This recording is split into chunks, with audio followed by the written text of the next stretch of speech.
എന്തുകൊണ്ട് കോൺഗ്രസ് പിന്തുണയ്ക്കുന്നില്ല എന്നുള്ളതിന്റെ ഉത്തരമാണ് കോൺഗ്രസിന്റെ പ്രതിനിധി പറഞ്ഞത്. നിങ്ങൾ ഭരിച്ച് നശിപ്പിച്ച് കുട്ടിച്ചോറാക്കി ഈ വിധമാക്കിയിട്ട് പിന്നെ കേന്ദ്രം തന്നോളണം എന്ന് പറഞ്ഞാൽ ഞങ്ങൾ പിന്തുണയ്ക്കണോ എന്നുള്ളതാണ് ചോദ്യം.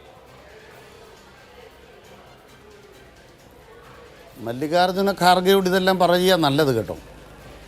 മല്ലികാർജ്ജുന ഖാർഗെയും DK ശിവകുമാറും KJ ജോർജും സിദ്ധരാമയ്യയും കേരളത്തിൻ്റെ സമരം ന്യായമാണെന്ന് ഇന്നലെ മാധ്യമങ്ങളോട് പറഞ്ഞിട്ടുണ്ട്. അതുകൊണ്ട് അവരെ നിങ്ങൾ കോൺഗ്രസിൽ നിന്ന് പുറത്താക്കുമെന്ന് എനിക്കറിയില്ല. കേരളത്തിലെ KPCC കൂടി. പിന്നെ ആകെ കേരളത്തിൻ്റെ എല്ലാ കുറ്റവും എന്താണ്? ധൂർത്താണ്. അത് മനസ്സിലായില്ല ധൂർത്ത് എന്നാന്ന്. കേരളം ചെയ്യുന്ന ഒന്നാമത്തെ ധൂർത്ത് എന്നാണെന്നറിയോ? സ്കൂളുകളും കോളേജുകളും ആവശ്യത്തിലേറെ നടത്തുന്നുണ്ട്. അതിൻ്റെ ഭാഗമായിട്ട് ശമ്പള ചെലവ് കൂടുതലാണ്. അതുകൊണ്ടാണ് കേരളത്തിന് ഏറ്റവും കൂടുതൽ റവന്യൂ ഡെഫിസിറ്റ് ഗ്രാൻറ്റ് കിട്ടുന്നത്. നിങ്ങൾ സ്കൂൾ പൂട്ടിയാൽ റവന്യൂ ഡെഫിസിറ്റ് ഗ്രാൻറ്റ് കിട്ടുകയില്ല. നിങ്ങൾക്ക് ആരോഗ്യ മേഖലയിലും വിദ്യാഭ്യാസ മേഖലയിലും ഇന്ത്യയിൽ ഒന്നാം സ്ഥാനം വേണോ? ആണെങ്കിൽ കൂടുതൽ ജീവനക്കാരോടെ വേണം, അവർക്ക് ശമ്പളം കൊടുക്കണം, അവർ റിട്ടയർ ചെയ്ത പെൻഷൻ കൊടുക്കണം. അതാണ് കേരളത്തിൻ്റെ ഏറ്റവും വലിയ ചെലവുകളിലൊന്ന്. അത് കുറയ്ക്കാൻ ഉദ്ദേശിക്കുന്നില്ല. ഇതാണ് സർക്കാരിനെന്ന് ഞങ്ങളുടെ ദൂരത്ത് അതാണ്. ശമ്പളം കൊടുത്തു. ഇപ്പൊ പറഞ്ഞ ശമ്പളവും പെൻഷനും ഒന്നും കുറയ്ക്കേണ്ട, അങ്ങനെ കുറയ്ക്കണമെന്ന് ആരും ആവശ്യപ്പെടുന്നില്ല. പക്ഷെ ആ ചെലവുകൾ മീറ്റ് ചെയ്യാൻ കഴിയുന്ന വിധത്തിൽ വിഭവ സമാഹരണം നടത്താമല്ലോ.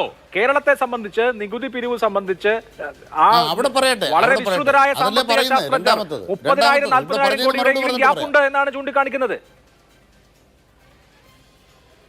അതൊക്കെ പച്ചക്കള്ളമാണ്. ഒരു ശാസ്ത്രജ്ഞനും ഇല്ല. ഇതെല്ലാം മോദിയുടെ കാര്യതിരുമന്നവന്മാരായി പറയണത്. ഞാൻ പറയുന്നതിന് കണക്കം കൊണ്ട് പറയാം. ചുമ്മാ 40,000 കോടി ഉണ്ടാവുമോ?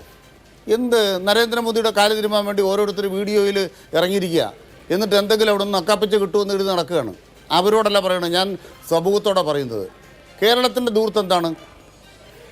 കേന്ദ്ര സർക്കാർ പെൻഷൻ കൊടുക്കാൻ 200 രൂപ തരുന്നു. കേരളം 1,600 കൊടുക്കുന്നു. 62 ലക്ഷം പേർക്കാണ് കേരളം പെൻഷൻ കൊടുക്കുന്നത്. കേന്ദ്ര സർക്കാർ 6 ലക്ഷം പേർക്ക് പെൻഷൻ കൊടുക്കാനുള്ള പണം തരുന്നു. ചെറിയ തുക. കേരളം 1,600. ഉമ്മൻചാണ്ടിയുടെ 600, ഞങ്ങൾ 1,600 ആക്കിയത് ദൂർത്താണ്. കോൺഗ്രസ്സുകാരനോട് പറയുന്നത് ആ ദൂർത്ത് ഞങ്ങൾ നടത്തും. അത് 2,500 ഞങ്ങൾ നടത്തും.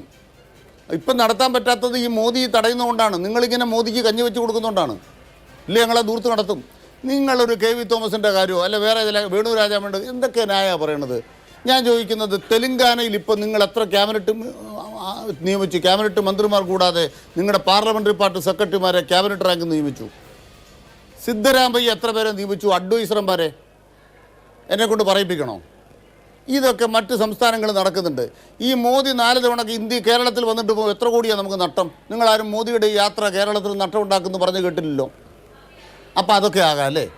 രാഹുൽ ഗാന്ധി വയനാട്ടിലൂടെ വന്നു പോയാൽ എത്ര കോടി രൂപ കേരളത്തിന് നഷ്ടം വരും? വെറുതെ വയനാട്ട് വന്നാൽ മതി. Z കാറ്റഗറി ഇങ്ങനെ വന്ന് ചായം കുടിച്ചിട്ട് പോയാൽ എത്ര കോടി കേരളത്തിന് പോകും? രാഹുൽ ഗാന്ധി കേരളത്തിന് വരാതിരുന്നാൽ എത്രത്തോളം ലാഭമാണ് കേരളത്തിന്? നിങ്ങൾ ഈ ദൂരത്തിൻ്റെ കണക്ക് പറഞ്ഞുകൊണ്ടിരിക്കാതെ യഥാർത്ഥ പ്രശ്നം എന്താണെന്ന് പറ. ഇനി ഈ 7.5 കൊല്ലത്തിനിടയ്ക്ക് എന്താ കേരളത്തിന് കൂടുതൽ കടം വന്ന് എനിക്ക് തീരെ മനസ്സിലായില്ല. ഉമ്മൻചാണ്ടി സർക്കാരിൻ്റെ കാലത്ത് GDP ആയിട്ടുള്ള കേരളത്തിൻ്റെ കടബാധ്യത എന്ന് പറഞ്ഞാൽ 38% മേളിലാണ്. ഇപ്പോൾ അത്ര ഇല്ലപ്പാ. ഇപ്പോൾ നമ്മുടെ ധനക്കമ്മി എന്ന് പറയുന്നത് 3.8 നിന്ന് 3.6 ആയിട്ട് കുറഞ്ഞു. ഞാനൊരു കള്ളം പറയില്ല. ഞാൻ കൃത്യമായിട്ട് നിങ്ങളുടെ അവസരത്തിൽ നിങ്ങൾ പറഞ്ഞു. ഞാൻ കള്ളം പറയില്ല. ഉമ്മൻചാണ്ടി സർക്കാരിൻ്റെ കാലത്തെ കടബാധ്യത ഇന്ന് കേരളത്തിനില്ല. മാത്രമല്ല, കേരളത്തിന് കടമെടുക്കാൻ 3% റൈറ്റ് ഉണ്ടോ? ആ കടം നമ്മൾ എടുക്കണോ? കേന്ദ്രം എന്താ പറയുന്നറിയാമോ? നിങ്ങൾ റോഡ് പണിതാൽ ടോൾ പിരിക്കണം, ഞങ്ങളെ മാതൃകയാക്കണം. കേരളത്തിൻ്റെ ഈ സംസ്ഥാന റോഡുകളിൽ മുഴുവൻ ടോൾ വെച്ചോളാണ് പറയുന്നത്, ദേശീയപാത ചെയ്യുന്ന പോലെ. നമ്മളത് പറ്റത്തില്ല എന്ന് പറഞ്ഞു. കിബി മൂലം ഉണ്ടാക്കുന്ന പാലങ്ങൾ മുഴുവൻ ടോൾ വെക്കണമെന്ന് കോൺഗ്രസ് പറഞ്ഞു, BJPയും പറഞ്ഞു.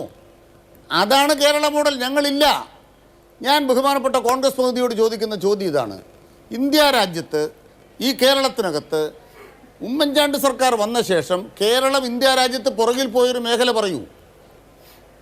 ഞങ്ങൾ ഭരണം കൊള്ളുകയെന്ന് നിങ്ങൾക്ക് വേണം പറയാം. ഏത് മേഖല ഞങ്ങൾ പുറകോട്ട് പോയി? ഒരു മേഖല പറയൂ. ഒറ്റ പോയിന്റ് ഞാൻ പറയാം.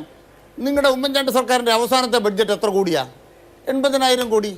ഇപ്പോൾ കേരളത്തിൻ്റെ ബഡ്ജറ്റ് എത്രയാണ്? 1,86,000 കോടി. ഈ ബഡ്ജറ്റ് എങ്ങനെ വർദ്ധിച്ചത്? ശരി, അല്ല എനിക്ക് ഇപ്പോ ഒരൊറ്റ കാര്യം താങ്കൾ പറഞ്ഞ ഒരു കാര്യത്തിനകത്ത് വസ്തുതാപരമായ പിശകുണ്ട് ശ്രീ അനിൽകുമാർ. ഡെപ്റ്റ് ടു GSDP റേഷ്യോ 2010-11 കാലയളവിൽ, അതായത് VS സർക്കാരിന്റെ ഭരണം അവസാനിക്കുന്ന കാലയളവിൽ 29.83%. ഇത് UDF സർക്കാരിന്റെ ഭരണം അവസാനിച്ച 2016 വർഷമാകുമ്പോഴത്തേക്ക് 26.88 കുറഞ്ഞു. ഇത് state finance economic review 2016 2016 economic survey report അനുസരിച്ച് ഡെപ്റ്റ് ടു GSDP റേഷ്യോ 2016 26.88%. അതാണ് ഇപ്പോൾ 39% എത്തി നിൽക്കുന്നത്. അത് വസ്തുതാപരമായ ഒരു പിശകാണ്. അത് ഞാൻ പറയുന്നത് ധനക്കമ്മിയുടെ കാര്യമാണ്.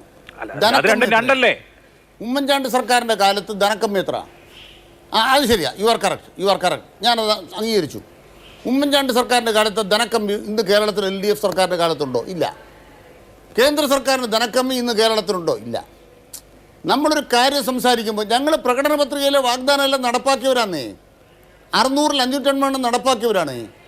ഈ ദേശീയപാതയ്ക്ക് വേണ്ടി ഇവർ കുത്തിന് പിടിച്ച് 5850 കോടി രൂപ വാങ്ങിച്ചില്ലേ ഈ കേന്ദ്ര സർക്കാർ? ഈ കോൺഗ്രസ്സുകാരെ എതിർത്തിട്ടുണ്ടോ? നമ്മുടെ കേരളത്തിന് പാക്കേജ് ഉണ്ടോ? പ്രളയം വന്നപ്പോൾ വിദേശ സഹായം വാങ്ങിക്കാൻ പാടില്ല, പക്ഷേ ഉത്തരാഖണ്ഡിന് വാങ്ങിക്കാമല്ലോ. നരേന്ദ്രമോദിയുടെ അഭിമാനം എവിടെ പോയി? ഇന്ത്യ രാജ്യത്തെ പല സംസ്ഥാനത്തിനും പാക്കേജ് കൊടുത്തു, കർണാടകത്തിന് പാക്കേജ് കൊടുത്തു, കേരളത്തിന് പാക്കേജ് ഇല്ല. കേരളത്തോട് ചിറ്റമ്മ നയമല്ലേ? ശരി, ഓക്കെ. കേരളത്തോട് അരി വാങ്ങിക്കാൻ വേണ്ടി ചിറ്റമ്മ നയമാണ് എന്നുള്ളതാണ് CPM-ന്റെ ആരോപണം. അരി വാങ്ങിക്കാൻ വേണ്ടി സിവിൽ സപ്ലൈസ് കോർപ്പറേഷൻ